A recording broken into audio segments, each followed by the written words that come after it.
Hi all, welcome to the Bhaskar Yogesh cricket prediction channel. இன்றைக்கி நம்ம இந்த வீடியோவில் என்ன பார்க்க போகிறோம் அப்படின்னா, Rajasthan Royals versus Lucknow Super Giants match predictions தான் பார்க்க போகிறோம்.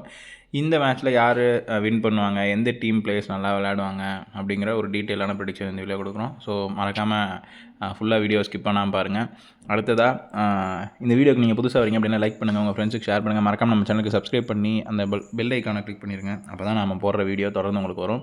ஸோ அடுத்ததாக இன்றைக்கி இந்த ப்ரெடிக்ஷன்ஸ் வந்து இந்த 12 பிளேயர்ஸ் தான் இந்த ரெண்டு டீம்லேருந்து விளையாடுவாங்க அப்படிங்கிற ஒரு அசம்ஷனில் தான் இந்த ப்ரெடிக்ஷன்ஸ் எடுத்திருக்கு. சப்போஸ் டாஸ் போட்டதுக்கப்புறம் புதுசாக யாராவது உள்ளே வராங்க அப்படின்னா கண்டிப்பாக நம்ம டெலகிராம் சேனல் அப்டேட் பண்ணுவோம். ஸோ டெலகிராம் சேனல் லிங்க் கீழே டிஸ்கிரிப்ஷனில் இருக்குது, கிளிக் பண்ணி ஜாயின் பண்ணிக்கோங்க. இது போக டெலகிராம் சேனலில் ஜாயின் பண்ணுறது மூலிமா என்ன அப்டேட் கிடைக்குன்னா, டாஸ் போட்டதுக்கப்புறம் எந்த டீம் ஜெயிக்கும் அப்படிங்கிறதும் சொல்லுவோம். நாமளே ஒரு 5 ட்ரீம் டீமும் தருவோம். ஸோ அதையும் நீங்கள் யூஸ் பண்ணிக்கலாம்.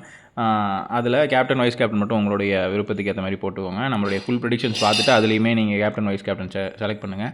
சரி வாங்க, இன்றைக்கி யாரெல்லாம் நல்லா விளையாடுவாங்க அப்படின்னு பார்த்தீங்கன்னா, ரியான் பராக், துருவ் ஜுரேல், அப்புறம் ஜோஃப்ரா ஆர்ச்சர், நான்ட்ரே பர்கர், அப்புறம் பிரிஜேஷ் சர்மா, எய்டன் மார்க்ரம் இவங்களாம் நல்லா விளையாடுறதுக்கான வாய்ப்புகள் இருக்குது. அதுவும் இன்றைக்கி துருவ் ஜுரேல் கிட்டேருந்து ஒரு நல்ல ஒரு எக்ஸ்ட்ராடினரி ஒரு பர்ஃபார்மன்ஸ் எதிர்பார்க்கலாம். ஜோஃப்ரா ஆர்ச்சரும் இன்றைக்கி ஒரு பழைய ஃபார்மில் வருவார் அப்படிங்கிற மாதிரி சொல்லலாம். அடுத்த ரியான் பராக் ஒரு அண்டர்டாக் அலர்ட் நல்லா விளையாடுவார். மற்றபடி நான்ட்ரே பர்கர், பிரிஜேஷ் சர்மா இவங்களாம் டீசன்ட் பிக் தான். எய்டன் மார்க்ரம் அவர்கிட்டேருந்து இன்றைக்கி ஒரு நல்ல ஒரு அருமையான ஒரு பர்ஃபார்மன்ஸ் எதிர்பார்க்கலாம் அப்படிங்கிற மாதிரியும் இன்றைக்கி ஜோதிடம் காட்டுது. அடுத்ததாக ஆண்ட்ரிச் நார்க்கியா, அவர் இன்றைக்கி ஒரு நல்ல ஒரு எக்ஸ்ட்ராடினரி ஒரு பர்ஃபார்மன்ஸ் கொடுக்கறதுக்கான வாய்ப்புகள் இருக்குது. ரிஸ்கி கேம்பிள்னு பார்த்துக்கிட்டிங்க அப்படின்னா எஸ்எஸ்வி ஜெய்ஸ்வால், ஷிம்ரன் ஹெட்மயர், துஷார் தேஷ்பாண்டே இவங்களாம் இன்றைக்கி ரிஸ்க்கு எடுத்துக்க வேண்டாம். ரவீந்திர ஜடேஜா, டொனோவான் ஃபெராரியாவுக்கும் இன்றைக்கி 75% ரிஸ்க் தான். வைபவ் சூரியவன்சி 75% குட் தான், இருந்தாலும் 25% ரிஸ்க்கு. மேபி ஒரு 40 ரன்ஸ் 35 ரன்ஸ் அந்த மாதிரி அவுட் ஆகிறதுக்கான வாய்ப்புகள் இருக்குது. பட் ஆனால் அந்த 40யும் அவர் வந்து கிட்டத்தட்ட ஒரு 10 பால்லையோ 15 பால்லையோ எடுக்கிறதுக்கான வாய்ப்புகள் இருக்குது. ஸோ அந்த மாதிரி தான் இன்றைக்கி அவருடைய அமைப்பு இருக்குது. ஸோ பொறுத்து இருந்து பார்ப்போம். அடுத்ததாக எஸ்எஸ்வி ஜெய்ஸ்வால் பற்றி சொல்லிட்டோமா, ரவீந்திர ஜடேஜா, அப்புறம் டொனோவான் ஃபெராரியா 70% ரிஸ்க்கு. ஸோ மறக்காமல் நம்ம வீடியோக்கு லைக் பண்ணிடுங்க, உங்கள் ஃப்ரெண்ட்ஸுக்கு ஷேர் பண்ணுங்கள். கீழே கமெண்ட் செக்ஷனில் நீங்கள் எந்த டீம் ஜெயிக்கும் அப்படிங்கிற உங்களுடைய ப்ரெடிக்ஷன்ஸை கீழே கமெண்ட் செக்ஷனில் கமெண்ட் பண்ணுங்கள். ரிஷப் பந்த் 75% ரிஸ்க்கு.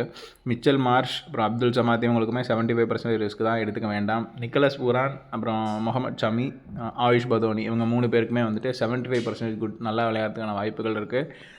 இருந்தாலும் 25% ரிஸ்க் அப்படிங்கிறப்போ, அதாவது இன்றைக்கி அவருடைய பெர்ஃபார்மன்ஸ் எப்படி இருக்கும் அப்படிங்கிறத பார்த்துட்டு அதுக்கப்புறம் எடுத்துக்கலாம்.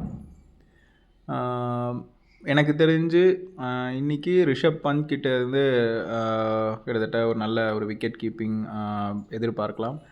அடுத்ததாக ஷபாஸ் அகமத், மோஷின் கான், பிரின்ஸ் யாதவ் இவங்க 3 பேருக்குமே இன்றைக்கி ரிஸ்க் தான், எடுத்துக்க வேண்டாம் அப்படிங்கிறதா நம்மளுடைய சேனலுடைய ப்ரெடிக்ஷன்ஸ்.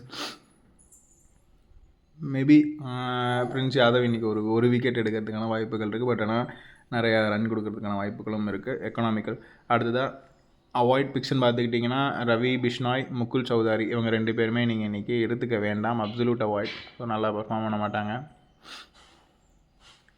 டீம் கவுண்ட்டுன்னு பார்த்துக்கிட்டிங்கன்னா ஆர்ஆரில் 5 பிளேயர் டோட்டலாக நல்லா விளாட்றாங்க, எல்எஸ்சியில் 2 பிளேயர் தான் நல்லா விளாட்றாங்க. அப்படின்னு பார்க்கும்போது கண்டிப்பாக இன்றைக்கி ஆர்ஆருக்கு வாய்ப்புகள் அதிகமாக இருக்குது. பட் இப்படி தான் நேற்று சிஎஸ்கேக்கு கிட்டத்தட்ட 7 பிளேயர் வந்தாக்கா எழுத்தாப்பில் இருக்க டீமுக்கு ஒரு தான் எஸ்ஆர்எச்சுக்கு ஒன்று தான் வந்துச்சு.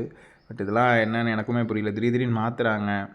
அதுக்கப்புறம் ஆர்ஆர் வந்துட்டு இது innings wise predictions. First innings 2ஆக பிரிச்சுக்கோங்க, 2வது இன்னிங்ஸை 2 பிரிச்சுக்கிட்டிங்கன்னா 4 இன்னிங்ஸ் வரும். ஸோ அதில் பாக்ஸ் இருந்ததுன்னா நல்லா விளாடுவாங்க, பாக்ஸ் இல்லைனா நல்லா விளாட மாட்டாங்க. அப்படி பார்க்கும்பொழுது நாளைக்கு எல்எஸ்ஜிக்கு கிட்டத்தட்ட ஃபர்ஸ்ட் பேட்டிங்கோ ஃபஸ்ட் பவுலிங்கோ எது பண்ணாலும் எல்எஸ்ஜி தான் நல்லா ஸ்ட்ராங்காக இருக்குது அப்படிங்கிற மாதிரி காட்டுது. ஸோ பொறுத்து இருந்து பார்ப்போம் யார் ஜெயிக்க போகிறாங்க அப்படிங்கிறத டெலகிராம் சேனலில் டாஸ் போட்டதுக்கப்புறம் அப்டேட் பண்ணுவோம். ஸோ மறக்காமல் டெலகிராம் சேனலில் ஜாயின் பண்ணிடுங்க. இதை தவிர்த்து வேறு ஏதாவது உங்களுக்கு டவுட் இருக்குது அப்படின்னா கீழே கமெண்ட் செக்ஷனில் கமெண்ட் பண்ணுங்கள், இல்லை ஸ்க்ரீனில் தெரியல இந்த நம்பருக்கு கால் பண்ணுங்கள். மறக்காமல் நம்ம சேனலுக்கு லைக் பண்ணுங்கள், உங்கள் ஃப்ரெண்ட்ஸுக்கு ஷேர் பண்ணுங்கள். மறக்காமல் டெலகிராம் சேனலில் ஜாயின் பண்ணிடுங்க, ஓகேவா? இது போக நம்மளுடைய வெப்சைட்டை விசிட் பண்ணி பாருங்கள். அதில் வந்து மாதம் ராசி பலன் உங்களுடைய ஜாதகத்துக்கு ஏற்ற மாதிரி அனுப்புவோம். ஸோ